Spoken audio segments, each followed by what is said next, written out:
제가 대학 다니던 시절에 지금은 제가 움직이는 걸 안 좋아해가지고 살이 쪘지만 제가 대학생 때만 해도 날씬했어요.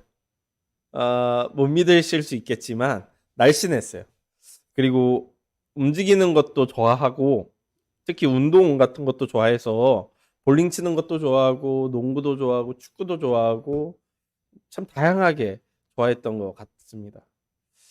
특히 농구하는 걸 즐겨해서 대학 생활 때 농구를 참 많이 했는데요. 잘하진 못했어요.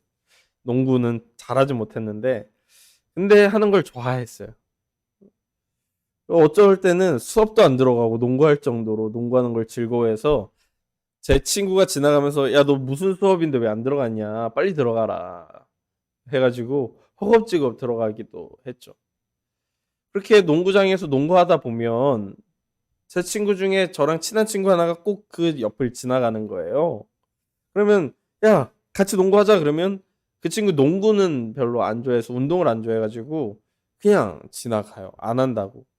너 어디가 수업도 없는데 그러면 도서관에 간다는 거예요. 참 다르다. 누구는 농구만 하고 누구는 도서관만 다니고. 근데 그 친구가 도서관 왜? 그러면 매번 내용이 다른 거예요.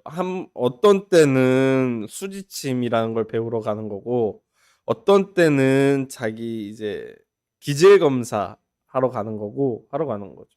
그러면 저는 기질 검사를 학교에서 해줘? 라고 물어보게 되고, 그 친구가 막 일일이 설명해 주는 거예요. 우리 학교에서는 어떤 기질 검사를 무료로 해주고, 이 기질 검사는 어떤 특징을 가지고 있고, 이 기질 검사를 받으면 어떤 장점과 유익이 있는지를 굉장히 장황하게 설명해 주는 거죠.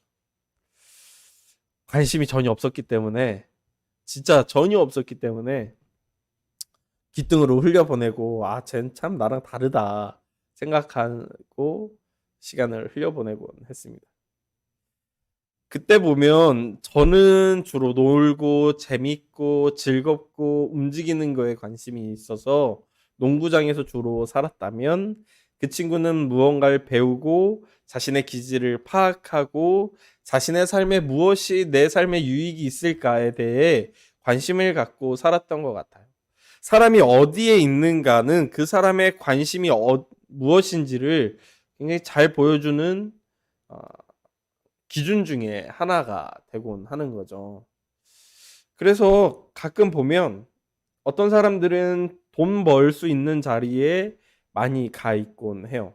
어떤 사람은 어떻게 해서든 좀 힘 있는 사람 옆에서 자신의 권력이나 지위를 높이려고 애쓰는 사람들이 있는가 하면 어떤 사람은 그저 집에서 혹은 방에서 안 나오면서 자신의 관심사를 따라 살아가기도 하는 듯 합니다. 그 사람이 서 있는 곳이 그 사람의 관심을 보여준다는 것. 그렇다면 오늘 본문에서 예수님은 어떤 관심을 보여주는지 우리 함께 보도록 하죠. 예수님께서는 오늘도 힘들고 육신의 장애로 인해 힘겨워하는 한 장애인을 고쳐주셔요. 그런데 본문에서 이상한 사람들이 나오는데요. 바로 이 장애인을 예수님께 데려온 바로 이 사람들입니다. 이 사람들의 목적에 대해서 본문 32절은 이렇게 이야기하는데 사람들이 귀먹고 말 더듬는 자를 데리고 예수께 나와 안수하여 주시기를 간구하거늘 이라고 이야기합니다. 예수님한테 안수하여 달라고 장애가 있는 사람을 데려왔다는 것은 뭘 원한 걸까요? 우리는 흔히 이 사람이 나았으면 좋겠다라고 생각하면서 예수님한테 데려왔을 것 같잖아요. 그런데 그런 것 같지가 않다는 거예요. 예수님께서 이 사람을 고쳐준 후에 반응을 보니까 37절에 이렇게 이야기합니다. 사람들이 심히 놀라 이르되 라고 이야기한다는 거죠. 그러니까 뭘 보여주고 있는 거냐면 사람들이 이 사람을 데려가지고 예수님 이 사람한테 안수 좀 해주세요 라고 데려왔는데 예수님이 데려다가 고쳐주자 그 고친 걸 보고 왜 나았지? 라고 이야기한다는 거예요. 어떻게 나을 수가 있지? 라고 반응한다는 거예요. 즉 사람들은 예수님한테 이 사람을 데려왔을 때 나을 걸 기대하지 않았다는 거죠. 그냥 유명한 랍비가 왔으니까 안수 받아라 라고 데려왔다는 걸 우리는 알 수가 있는 거예요. 이게 이상하죠. 아픈 사람에게 누군가를 소개해 준다면 매우 주의해서 집중해서 고르게 될 거예요. 저 같은 경우에도 그랬어요. 제가 갑상선 암에 걸려서 전절제를 해야 됐을 때 저는 그냥 성모병원 요 앞에 부평 성모병원에서 수술하려고 했거든요. 근데 저희 어머니가 계속해서 찾아본 거예요. 어느 병원이 잘하나, 어느 병원에 어느 의사가 잘하나 계속 찾아보고 저한테 강남으로 가자. 강남에 저기 병원이 잘한다더라. 세브란스가 잘한다더라. 그 병원에 어떤 의사를 만나자. 이 장 모시기 의사를 만나서 그분한테 수술을 받자 하는 거예요. 저희 어머니는 끊임없이 어느 병원이 잘하는가, 어느 의사가 잘하는가를 찾아본 후에 내 아들이 정말 잘하는 의사한테서 수술 받았으면 좋겠다라고 소개해 주는 거죠. 근데 이 사람들은 도대체 이 사람을 데리고 예수님을 만났을 때 이분이 무엇을 하실 수 있는가, 어떤 능력을 가지고 있는가에 대해선 알아보지 않은 것 같다라는 거죠. 기대하지 않았다는 거예요. 그냥 데려왔다는 거죠. 그런데 더 이상한 건 예수님이죠. 부탁받지도 않은 치료를 진행하세요. 그런데 더 이상한 건 이전의 치료의 방법과는 너무 다르다는 거예요. 너무 더럽다는 거죠. 본문을 보니까 이렇게 치료하셨어요. 33절입니다. 예수께서 그 사람을 따로 데리고 무리를 떠나사 손가락을 그의 양 귀에 넣고 침을 뱉어 그의 혀에 손을 대시며 라고 기록하고 있어요. 이게 어떤 모양일까 싶어가지고 제가 제 아들을 데려다가 놓고 한번 해봤어요. 서아야 일로 와봐 하고서 하고서 귀에 손가락을 넣고 하고 해가지고 이렇게 손 잡았는데 저희 아들이 내가 뭐 하는지도 모르고 혀를 이렇게 내밀었다가 제 침 뱉은 손에 혀가 잡힌 거예요. 그 감촉이 잡은 나도 싫고 잡힌 서아도 싫어가지고 화들짝 놀랐다가 그 놀라는 모습이 재밌었는지 서아가 계속해서 와가지고 저한테 혀를 내밀면서 잡아달라고 하는 거예요. 이상하잖아요. 침을 뱉고 그 침 묻은 손을 상대방의 혀에 갖다 댄다니요. 이 모습을 지켜보고 있던 저희 아내는 제가 이걸 설명도 하지 않고 그냥 뱉어가지고 혀를 이렇게 잡으니까 깜짝 놀라가지고 뭐 하는 거냐고, 더럽게 뭐 하는 거냐고 그러는데 더러워 보이잖아요. 너무 더러워 보이잖아요. 거기다가 34절에 보면 예수님께서 이 사람의 혀에다가 침을 뱉은 손을 얹으신 후에 하늘을 바라보시며 한탄하세요. 이런 거죠. 아, 에, 에, 아, 약간 이런 느낌인 거죠. 한탄은 왜 하시냐고요. 이 장면 이전에는 예수님께서 그냥 말씀하시면 고치셨어요. 옷깃만 닿아도 고침 받았어요. 만나지 않더라도 그 어머니의 믿음에 따라서 돌아가라. 네 딸이 귀신이 나갔다. 라고 말씀하셨는데 그 어머니가 돌아가니까 귀신이 떠나가 있었잖아요. 아니 말씀만으로도 고치시고 옷깃만으로도 고치시고 만나지 않아도 고치시는 분이 오늘은 왜 그의 귀에 손가락을 넣으시고 침을 뱉어서 혀에 대시고 하늘을 향해서 한탄하시냐. 이상하잖아요. 그래서 찾아봤어요. 고대 근동 혹은 고대 로마에서는요. 사람의 침에 일부 사람의 침에 모든 사람의 침이 아니라 일부 사람의 침은 병을 고치는 능력이 있다고 믿었다고 해요. 제가 이 얘기를 아내한테 해주니까 말이 되는 소리를 하라 그러는데 여러분 실제 기록에 있어요. 타키투스라는 로마의 역사가의 기록을 보면요. 로마 황제 베스파시아누스는 맹인의 눈에 침을 뱉어 그를 치료했다라고 기록하고 있다는 거예요. 맹인을 보더니 이 황제가 하고 뱉은 거죠. 눈에다가. 그러니까 그 침이 묻은 순간 이 눈이 나았다라는 기록이 있는 거예요. 그러니까 고대 사람들은 침은 병을 낫게 하는 힘이 있다라고 믿었다는 거죠. 탄식 역시도 마찬가지의 의미를 가질 수가 있어요. 고대 마술적 치유들에서 탄식은 주술적 행동으로서 나타났던 거예요. 그러니까 주술적인 어떤 행동을 할 때, 사람을 고치는 어떤 행동을 할 때, 뭔가 주술을 읊조리면서 하늘을 향해 탄식하는 액션들이 있었던 거죠. 그러니까 오늘 예수님께서 하시는 행동, 귀가 안 들리는 사람 귀에 손가락을 넣는다거나, 말이 어눌한 사람의 혀에다가 침을 뱉어서 얹으신다거나,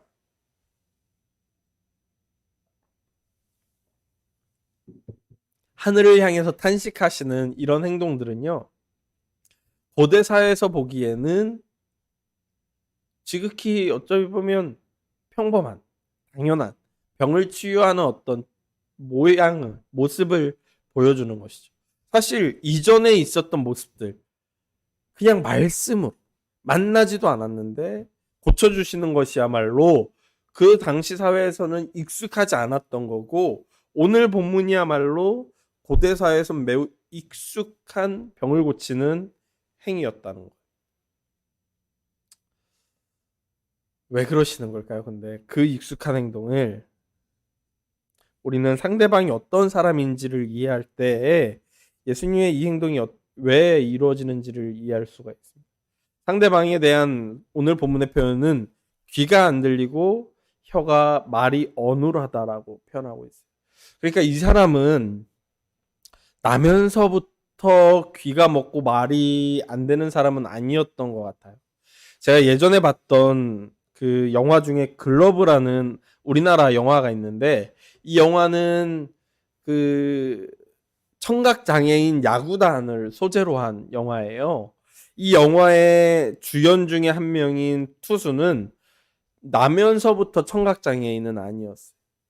야구를 잘 하던 도중 어느 순간 귀가 안 들리고 청각을 잃게 된 소년이었죠. 그런데 이 사람이 귀가 잘 들릴 땐 말이 굉장히 유창했거든요. 근데 청각을 잃자 말이 어눌해졌던 것이 이 영화에서 표현되어져요. 사람이 이 청각이랑 이 언어는 연결되어 있어서 청각을 잃게 되면 말이 어눌해지는 게 굉장히 당연한 현상인 거예요. 이 사람이 바로 그런 상태인 거죠. 나면서부터 청각 장애인 것이 아니라 어떤 사고인지 어떤 사건인지 어떤 계기인지는 알 수 없지만 청각을 잃게 되고 그로 인해 말이 어눌해져 버린 겁니다. 그렇다는 것은 이 사람이 당시의 문화에 굉장히 밝다라는 거죠. 익숙하다라는 거예요. 예수님께서 지금 어떤 행동을 하는지, 그 행동이 어떤 의미인지를 매우 잘 알고 있는 거라는 거예요. 말로는 들리지가 않기 때문에 내가 널 치료해 줄게 라는 말이 들리지 않지만, 예수님의 행동을 보면서는 이 사람이 지금 나를 치료해 주려고 하나 보다 라는 것을 이해할 수 있는 사람이다. 즉 예수님께서는 지금 뭘 하고 계시는 거냐면, 더럽거나 혹은 당시의 방식을 사용해서 이 사람을 치료하는 것이 아니라 이 사람에게 메시지를 전달하는 거죠. 내가 널 치료해 줄게 라고 말씀하시는 겁니다. 이걸 윌리엄 레인이라는 학자는 이렇게 이야기해요. 접촉과 침을 통해 예수는 그 사람의 정신세계에 들어가 그의 확신을 얻었다라고 이야기합니다. 어렵죠. 말이 어려워요, 학자들은. 쉽게 얘기하면 되게 친절하셨고 그 친절로 상대방은 예수님을 믿게 되었다 라고 표현하면 정확할 것 같습니다. 제가 있는 교회에서는 제가 자주 가는 식당 하나랑 슈퍼 하나가 있어요. 자주는 아니고 사실 가끔 가요. 근데 이 식당은 되게 맛있어요. 여러분 오시면 제가 한 번쯤 대접하고 싶은데 진짜 맛있어요, 이 식당. 그런데 단점이 하나 있다면 친절하지가 않아요. 약간 불친절해, 사장님이. 말이 약간 가시에 돋쳐 있어서 대화하다 보니 약간 찔려요. 근데 되게 맛있어. 슈퍼는 되게 친절해. 제가 이 동네 슈퍼나 식당 다양하게 가봤지만 이 슈퍼만큼 친절한 데를 못 봤어. 들어가면 그래서 기분이 좋아요. 되게 친절하고 되게 환영해줘. 근데 물건이 그렇게 깨끗하지가 않아요. 예수님은 뭐다? 이 식당이랑 이 슈퍼를 합쳐놓은 것 같아. 되게 친절하신데 되게 실력도 있어. 이 사람이 알아들을 수 있도록 굉장히 친절하게 말씀하시면서도 이 사람을 치유하실 수 있는 능력도 가지고 계신 거예요. 와, 예수님 쩔죠. 그런데 여기서 멈춰서는 안 돼요. 만일 그러면 우리는 가슴 훈훈한 따뜻한 이야기를 들은 걸로 끝나게 됩니다. 예수님이 얼마나 친절하신가. 듣는 사람으로 하여금 그 사람이 이해할 수 있는 방식으로 얼마나 쉽고 친절하고 따뜻하게 말씀하시는가, 여기서 끝나게 되는 거예요. 그런데 마가의 의도를 이렇게만 끝내면 다 담지 못하고 끝나게 되는 겁니다. 우리는 그렇기 때문에 조금 더 들어가 봐야 돼요.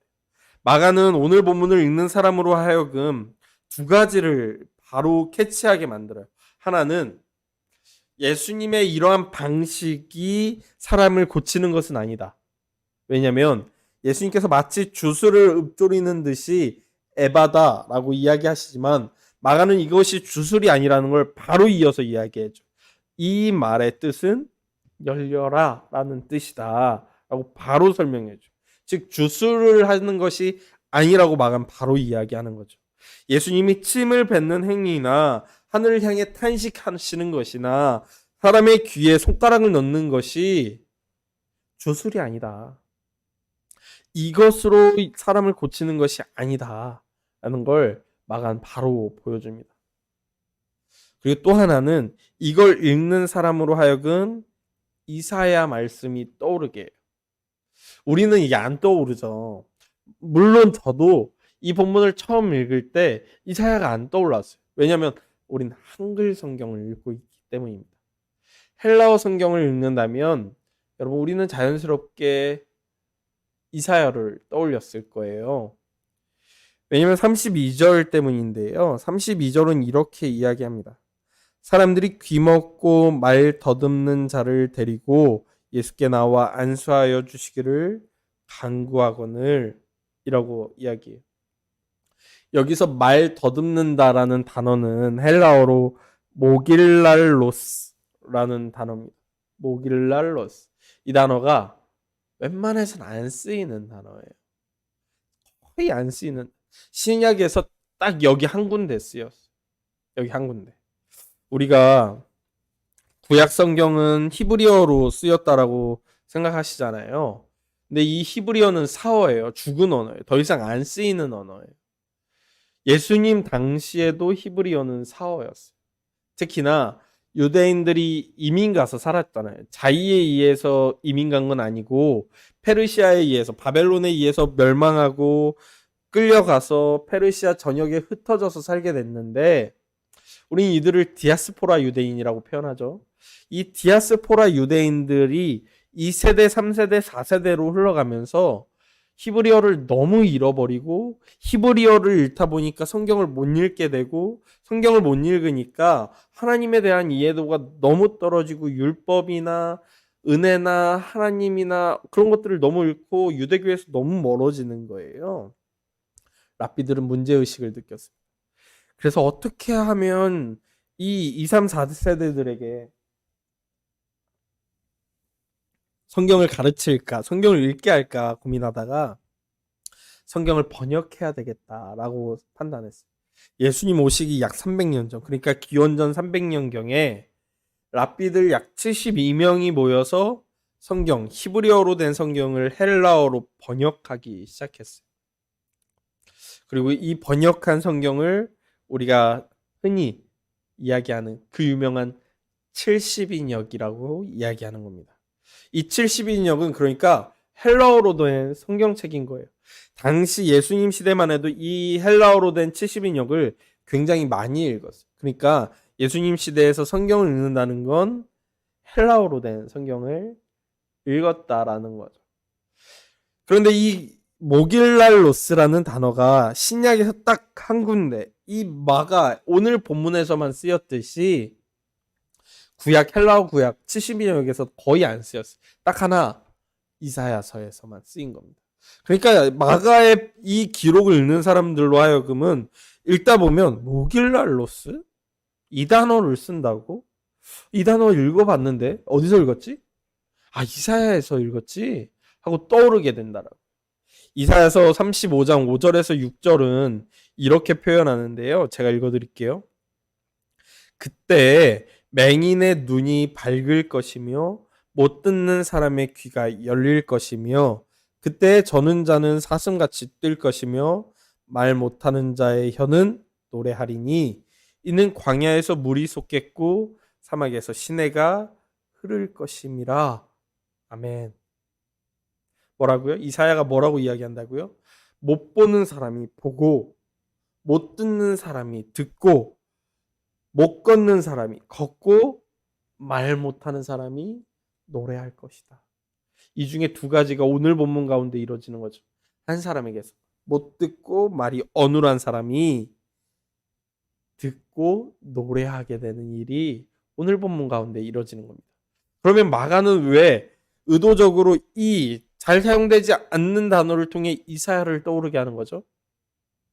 랍비들이 이 이사야 35장을 어떻게 해석했냐면 하나님의 메시아가 오시면 그 메시아를 통해 이루어질 일이라고 이사야 35장을 가르쳤어요. 그러니까 헬라어 성경을 읽으며 이 이사야서를 읽으며 랍비들로부터 교육받은 사람들은 뭘 배웠냐면 메시아가 오면 못 보는 사람이 보고 못 듣는 사람이 듣고 못 걷는 사람이 걷고 말 못하는 사람이 노래하게 될 것을 배웠다. 어느 때예요? 메시아의 때. 그것이 언제 이루어지고 있는 겁니까? 오늘 예수님을 통해 이루어지고 있는 거예요. 마가는 지금 뭘 하고 있는 거냐면 예수님의 친절함을 가르치실 뿐만 아니라 예수님의 능력을 보여줄 뿐만이 아니라 이 친절함과 능력을 가지고 계신 분이 누구시라는 걸 가르치냐면 메시아라고 가르치고 있는 거예요. 예수님이 메시아시다. 근데 여기서도 멈춰서는 안 돼. 조금만 더 가면 돼. 조금만 더 가면 우리는 마가가 이야기하는 바를 조금 더 알 수 있어. 근데 마가는 여기서 멈추지 않고요. 뭘 이야기하냐면 이 메시아성, 예수님의 메시아성이 어디서 나타나고 있는지를 보여줘요. 오늘 본문 31절을 보니까 이렇게 표현하는데 예수께서 다시 두로 지방에서 나와 시돈을 지나고 데가볼리 지방을 통과하여 갈릴리 호수에 이르시매 라고 기록합니다. 제가 오늘 그 유튜브 썸네일을 이스라엘 지도로 해놨죠. 거기에 보면 제가 빨간색 동그라미로 두로와 시돈과 데가볼리에다가 동그라미를 해놨어요. 그러다 보니까 학자들이 이 지형을 보고는 마가가 이 도시들이 어디에 있는지 모르는 거 아니냐라고 이야기할 정도로 예수님의 이 31절의 경로가 이상한 거예요. 그 지도를 보시면 이스라엘 지도가 이 지중해가 있고 이제 갈릴리 호수가 있고 여기 사해가 있죠. 그러면 두로는 갈릴리 호수에서 서북쪽에 있어. 서북쪽에. 시도는 거기서 북쪽으로 더 올라가야 돼. 데가볼리는 갈릴리 호수의 남동쪽에 있어요. 그러니까 예수님의 경우가 지금 어떻게 되냐면 두로에서 시돈으로 올라가셨다가 삥 돌아서 데가볼리로 오고 계시는 거예요. 이 지역이 전부 이방 땅이었어요. 그러니까 학자들 중에 마가가 이 지역의 지형을 모르는 거 아니냐는 것은 마가의 의도를 잘 파악하지 못한 겁니다. 마가는 의도적으로 지금 뭘 하고 있는 거냐면 예수님의 경로를 이방 땅만으로 이루어지도록 그리고 있는 거예요. 그리고 이 갈릴리 호수에 도착하셨다는 31절의 말씀은 데가볼리 지방의 갈릴리 호수를 이야기할 거예요. 그러므로 이 데가볼리도 이방 땅이었거든요. 오늘 고침받은 사람은 이방인이었어요. 이 이방 땅에서 이방 사람을 대상으로 예수님의 메시아성이 나타났다는 거, 이게 매우 독특한. 마가는 의도적으로 오늘 본문의 경로를 보여주고 예수님이 이방 땅에서 이방 사람을 고치신 걸 이야기했어요. 우리가 지난주에도 봤죠. 두로 지역에서 수로보니게 여인의 딸을 고치시는 걸. 이방 땅에서 이방 여인의 딸을 고치셨어요. 그 전주에 무슨 내용이 있었죠? 예루살렘에서 예수님의 소문을 듣고 바리새인과 서기관들이 올라와서 예수님께 왜 당신의 제자들은 장로들의 전통을 지키지 않고 부정하게 씻지 않은 손으로 먹습니까? 라고 질책하죠. 예수님께서 그들에게 부정한 것과 정함이 무엇인지를 가르치셨어요. 그 가르침 이후로 계속해서 뭐 하고 계시는 거냐면 이방 땅을 거닐고 계시는 거예요. 이방 사람에게 자신이 메시아임을 나타내고 계시.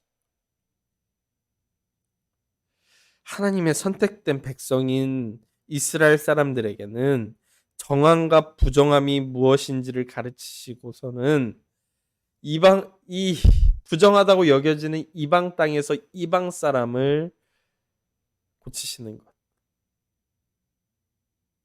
이것이 마가는 의도적으로 우리에게 보여주고 있는. 이러니 이스라엘 종교자들이 예수님을 미워할 수밖에, 예수님을 싫어할 수밖에.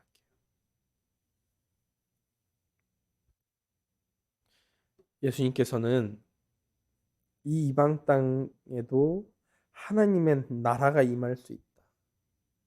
하나님의 뜻이 임한다. 하나님의 백성이 될 수 있다라는 걸 열어서 보여주고 계시고, 복음은 어쩌면 그런 것 같습니다. 부정하다고 여겨지고 하나님의 나라가 될 수 없다고 여겨지고 하나님의 사람이 될 수 없다고 여겨지는 그 사람이 하나님의 나라가 되게 하고 하나님의 백성이 되게 하고 하나님의 사람이 되게 하는 것. 이것이 복음이 가지고 있는 힘인 것이죠. 예수님이 보여주고 있는 오늘 본문의 핵심인 것이죠. 유대인은 이방인이라는 이유로 혐오했어요. 저들은 하나님의 백성이 아니라고 혐오했어요. 저들은 부정하다고 혐오했어요. 그렇기 때문에 하나님의 백성이 될 수 없다고 했어요. 이방인이 하나님의 백성이 되려면 뭘 해야 되냐면 유대인이 되어야 했어요. 나면서부터 유대인은 아니었지만 그들이 할례를 행하고 율법을 지킴으로 해서 유대인이 될 수 있다 라고 가르쳤습니다. 너희가 하나님의 백성이 되고 싶어? 하나님의 나라가 되고 싶어? 하나님을 믿고 싶어? 그럼 유대인이 돼야 돼 라고 가르쳤어요. 그렇지 않으면 부정한 거야 라고 가르쳤어요. 혐오했어요. 손가락질했어요. 그런데 그런 유대인의 방식과 모습이 저에게는 지금 교회와 왜 이렇게 비슷해 보이는 걸까요? 예수님은 모든 혐오받는 사람의 친구가 되셨어요. 창녀들의 친구가 되셨고 세리의 친구가 되셨어요. 가난하고 부정하다고 여겨지는 문둥병자들의 친구가 되셨어요. 근데 우리는 왜 이렇게도 혐오하는 사람이 많을까요? 우리의 손가락은 언제나 왜 남을 향해서 질책하고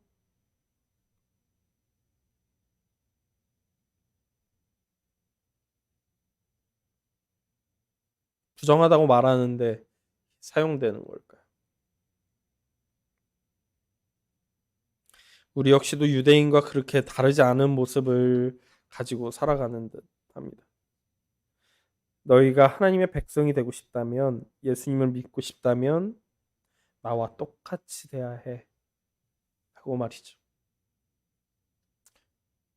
우리는 있는 모습 그대로 하나님께서 날 사랑하신다고 노래는 하지만 실제 삶에서는 나와 똑같이 되어야 해 라고 이야기하고 차별하고 혐오하고 미워함으로 우리는 사랑하는 거야 라고 말이 안 되는 듯한 이야기를 끊임없이 하죠.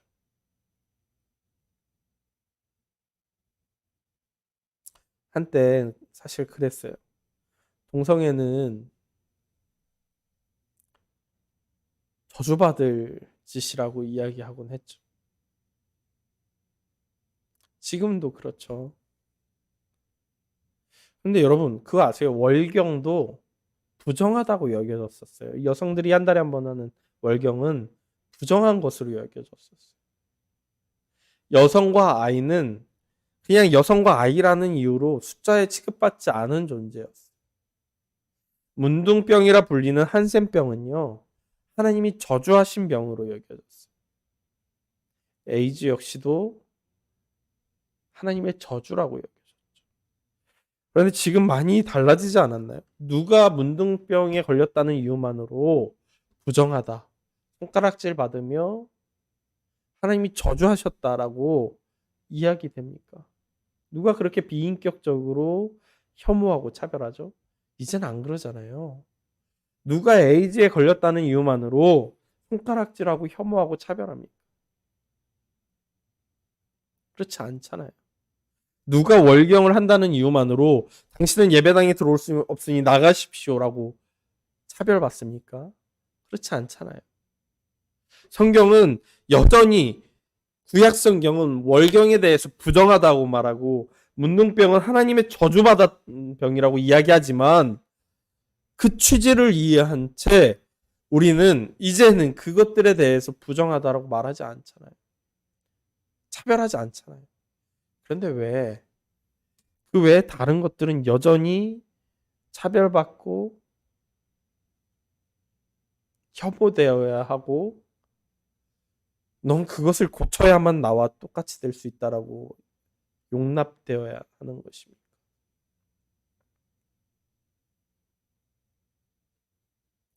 어쩌면 우리는 여전히 유대인과 다르지 않은 시선과 유대인과 다르지 않은 방식과 예수님 당시의 유대인과 똑같은 모습으로 세상을 바라보고 있는지도 모르겠습니다.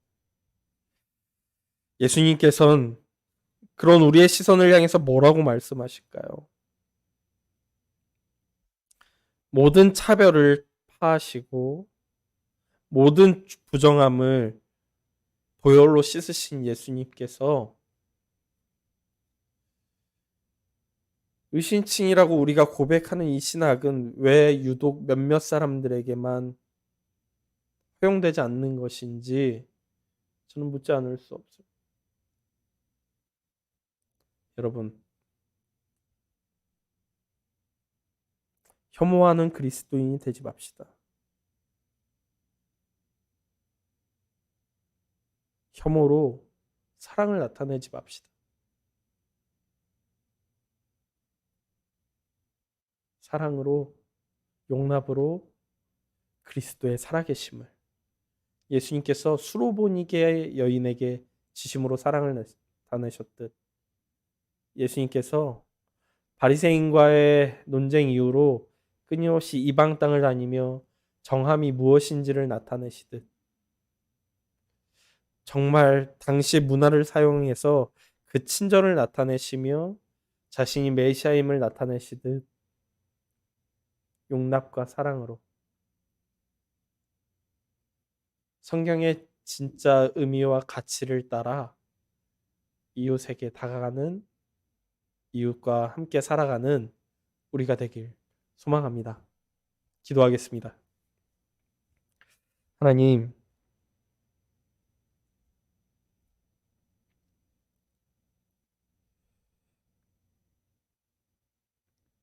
예수님께서 바리새인과 논쟁 이후에 끊임없이 이방 땅을 다니시며 그들을 고치시고 자신이 메시아임을 나타내십니다. 유대인들은 그들에게 유대인이 되어야 구원받고 유대인이 되어야 하나님의 백성이 된다고 가르칠 때에 예수님은 이방 땅을 가셔서 그들을 있는 모습 그대로 받으시며 있는 모습 그대로 고치시고 온전케 하시며 자신의 사랑을 나타내십니다. 하나님, 우리 교회는 어떻습니까? 우리가 같아져야 한다라고 강요하고 차별하고 혐오하지는 않습니까? 하나님, 혐오가 사랑일 수가 어떻게 있습니까? 차별이 어떻게 사랑일 수 있습니까? 용납과 예수님이 보여주신 그 뜻 그대로 다르지만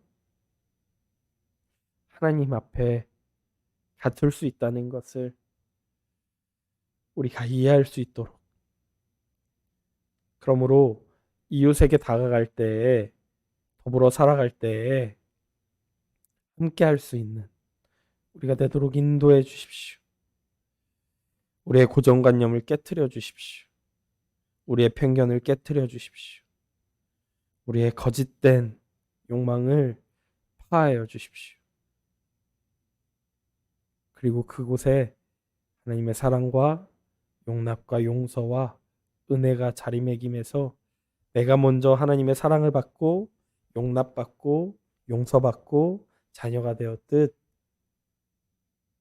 그 누구도 하나님 앞에 걸을 수 있음을 우리가 인식하게 하여 주십시오. 오직 하나님의 사랑과 은혜가 나라는 작은 한 사람을 통해 이웃에게 전해지기를 간절히 소망하며 예수님의 이름으로 기도했습니다. 함께 주기도문 할까요? 하늘에 계신 우리 아버지, 아버지의 이름을 거룩하게 하시며 아버지의 나라가 오게 하시며 아버지의 뜻이 하늘에서와 같이 땅에서도 이루어지게 하소서. 오늘 우리에게 일용할 양식을 주시고 우리가 우리에게 잘못한 사람을 용서하여 준 것 같이 우리 죄를 용서하여 주시고 우리를 시험에 빠지지 않게 하시고 악에서 구하소서. 나라와 권능과 영광이 영원히 아버지의 것입니다. 아멘. 바로 내 안에 있어.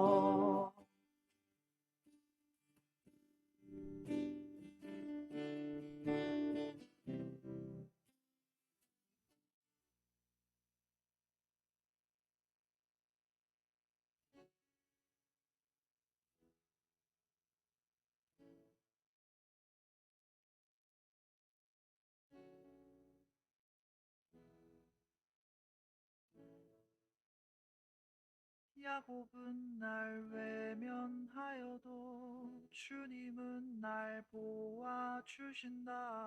야곱은 날 무시하여도 주님은 날 들어주신다. 야곱은 날